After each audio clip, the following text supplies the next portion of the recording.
Everybody comes with different experience. Everybody comes with different assets, resources, the things that we started to talk about yesterday during the Freedom Blueprint. See, I didn't get that early on. I went to a lot of seminars, a lot of courses. John alluded to the fact that we went to the same courses over and over and over again. And part of the reason it didn't take for me right away was because I'd go back to my own world and take all this great information and study it and study it and study it, but I didn't go out and use it all because I tried to do everything solo. I tried to do everything myself. I tried to buy every house and manage it. I actually went and painted houses and I mowed lawns in the beginning. Nothing wrong with that. Nothing wrong with that at all. But the problem is, at some point, you've got to start leveraging your time, leveraging your resources, because that's how you build, that's how you compound your estate.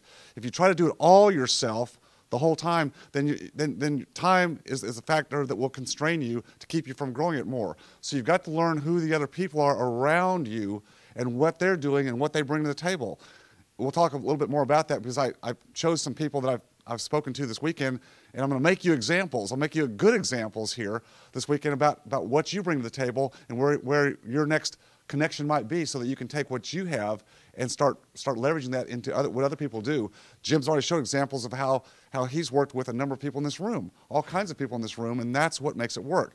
If Jim tried to do everything by himself, then he wouldn't be able to do as many deals as he does. And by the way, Jim also alludes to the fact that he's trying to not be Jim anymore. He wants to be a different person. He doesn't want to do all those transactions. So everybody evolves. That's the point. But we evolve more quickly if we're part of a group and we learn from each other, because we see what other people are doing and say, no, now how could I work with that person, or how could I change my model and what I'm doing a little bit to make that happen for me? So the big point here is I want you to value what you bring to the table. And that was part of the question yesterday, who are you? Who are you in terms of real estate? Who are you in terms of the opportunities out there today? What do you bring to the table that you could then align yourself with other people and grow your estate much more quickly? So let's look at how we break down a particular deal. I call this the anatomy of a deal. Number one, somebody's got to find the deal. Someone's got to source it, to generate it. Where do the deals come from? There's certain people in this room that have access to lots of deals. Carter, and where's Jason? There he is, Jason. I mean, there's people like that are right in the mix of it all the time. They got deal flow coming out the kazoo, and some of us on the other side, maybe we're better at other things. But you got to align yourself with people that have deal flow, because Jason can't use all the deal flow he's got himself. I mean, he utilizes it, say, in brokering, and that's how he makes his living, his money, but he can't use all those personally. Carter, who was here yesterday, was he in the room today? Just moved? There he is. Just moved on me, didn't you? So like, where's Carter? Right there. He also has access to lots of deal flow, and to a great extent, he uses that deal flow in brokering and earning his living. But he also has access to the knowledge of certain deals that other people might want to get involved in. So you get to meet people like Jason Carter if you're looking for more deal flow. So sourcing and accessing the deal, that's very important. If we can't access the deal, we don't know where they are, how to get in touch with them, then we're stopped right dead center. So you find a good deal, or you think it's a good deal, so someone's got to then understand how to structure it. Where's the opportunity? There's so many different ways you can look at any particular deal and solve the problem of the seller many times, and what they need. Do they need cash? Will they take payments? How are you going to put these deals together? Where are the problems in the particular deal that you have the ability to figure out? So if you're that person, or you know somebody who is that person, like a Jim or a John Groom or somebody in this room who's good at that, then again, can you see how you could align? I've got a great deal here, but if I take it back to my home and I just study the manual, I just can't figure out, I let that deal go because I didn't find someone else who might go in with me and help me put that together, if that's what I need, if I need that person. Okay, next part. It's a very important part. Where's the money come from? Now, if I found a great deal that I can negotiate seller financing on, or I'm buying subject to, and it doesn't take a lot of money because I can leverage into the deal, then I don't need a lot of money, maybe just a few $1,000s to tie up the deal. So that's the source of money. It's coming from the seller. But many times, great deals out there are cash deals. If you can bring cash to the table, you can get great discounts. So do you yourself have that money? Or do you know somebody in the room like a Lori who's looking for good deals who you could bring in, and there's the money? So either you have the money or you've got access to the money. Either one works. And then finally, who's going to manage the deal? What are the exit strategies? Is this a deal you're flipping, to rehab it to flip it, or are you going to buy, rehab it to hold it? Someone is going to manage the deal. if you're that person, if you've got the contacts, if you've got the experience, like Matt does as a contractor, or Jim does, or other people, then you're a great person there.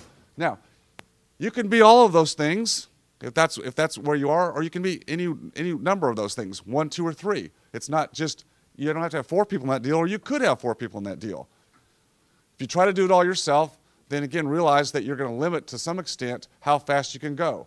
You know, I can do all of those, but I'm not the best at rehabbing property. I don't really like to do that. I've done it, and I just don't want to have all those pieces. So I'm much better off if I got a property that needs to be rehabbed to bring what I bring to the table, and that might be finding the deal, or it might be putting the deal together, but bring someone else in who's really good at rehabbing it and then maybe managing it, and I'll give up a percentage of that deal, maybe the cash flow or some of the equity long term, whatever it takes. It doesn't matter to me at this point.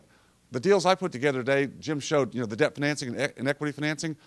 I'll do either side of those. I balance my portfolio, and a lot of times it has more to do with who the other people are than it is to me. I'm in a position in my life, fortunately, that I'm very flexible, so I can take any side of any deal. I can leave the cash flow in the deal for the other people if that's what they need, or I'll take the equity down the road. Or if someone's doesn't need the cash flow, maybe it's one of my professional colleagues who makes plenty of income and they want to push their profit, their capital gain down the road, then I'll soak up the cash flow and let them have the bigger chunk of the equity. John? I want to touch and dot every I and cross every T. And that's why I'm saying, that's why it took me 15 hard years of working as a dentist and working nights and weekends and at lunch buying these properties. It worked out in the long run, what I'm telling you all today, because of the opportunities in this current market, which are unbelievable. Those of you who've been there know that. Those of you who are young, just trust us on this. The opportunities are there, but the opportunity to leverage and have pieces of many more deals. That's the key. If I try to do every deal myself, then I can just do so many, and it wears me down or ties me up, or I'm not as good at doing all those things that I try to do, all 4 of those things. If I'm comfortable taking pieces of lots of deals, then my estate or my cash flow, whatever I'm looking to do, will grow much faster, much faster that way. So how do you get over it? I think you just realize that it's better to be in multiple deals that are 80% as good as you might have done if you control that whole deal to the end, than trying to do that one deal perfectly, and that's all you end up with.